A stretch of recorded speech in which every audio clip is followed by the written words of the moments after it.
AP ప్రజలు నిజంగా చాలా అదృష్టవంతులు. ఎందుకంటే కూటమి సర్కార్ వచ్చిన తర్వాత రాతలే మారిపోతున్నాయి.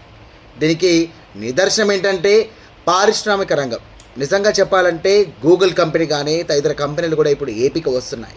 అదేంటో తెలియదు కానీ ఆంధ్రప్రదేశ్ రాజుల పుణ్యమో లేకపోతే ఆ రాష్ట్ర ప్రజల అభివృద్ధి లక్ష్యంగా ముందుకెళ్తున్నటువంటి కూటమి కృషో తెలియదు కానీ ఇప్పటికైతే ఆంధ్రప్రదేశ్ రాష్ట్ర పేరు దేశంలోనే కాదు ప్రపంచ నలుమూలలు కూడా విస్తరిస్తోంది. దీనికి సంబంధించినటువంటి అప్డేట్ ఏంటంటే ఏపీ పెట్టుబడులను ఆకర్షించే లక్ష్యంగా ముందుకెళ్తున్నటువంటి కూటమి సర్కార్ మరో కీలక ప్రకటనకు సిద్ధమైంది. అదేంటంటే రాష్ట్ర ఐటీ మానవ వనరుల శాఖ మంత్రి Nara Lokesh social media platform X వేదికగా చేసినటువంటి ఒక పోస్ట్ ఇప్పుడు రాష్ట్ర రాజకీయ పారిశ్రామిక వర్గాల్లో కూడా తీవ్ర ఉత్కంఠ రేపుతోంది. అదేంటంటే 5 ఏళ్ల క్రితం రాష్ట్రం నుండి వెళ్ళిపోయినటువంటి ఒక ప్రముఖ కంపెనీ తిరిగి రాబోతోందని ఆయన ప్రకటించారు.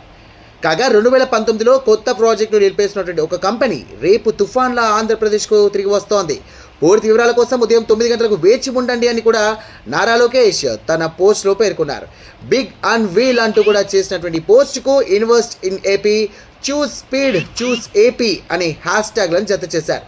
ఇక హ్యాష్ ట్యాగ్స్ కూడా మొత్తం కూడా వైరల్ అయిపోతున్నాయి. రాష్ట్రంలోని పరిశ్రమలకు వేగంగా అనుమతులు ఇస్తూ కూడా పెట్టుబడులకు స్వర్గధామంగా ఏపీని తీర్చిదిద్దాలని ప్రభుత్వ లక్ష్యాన్ని ఈ 2019లో రాష్ట్ర ప్రభుత్వం మారినటువంటి కార్యకలాపాలను కూడా తర్వాత పలు కంపెనీలు తమ కార్యకలాపాలను నిలిపివేయడం, ఇతర రాష్ట్రాలకు తరలివేయడం జరిగిందనే విమర్శలు ఉన్నాయి.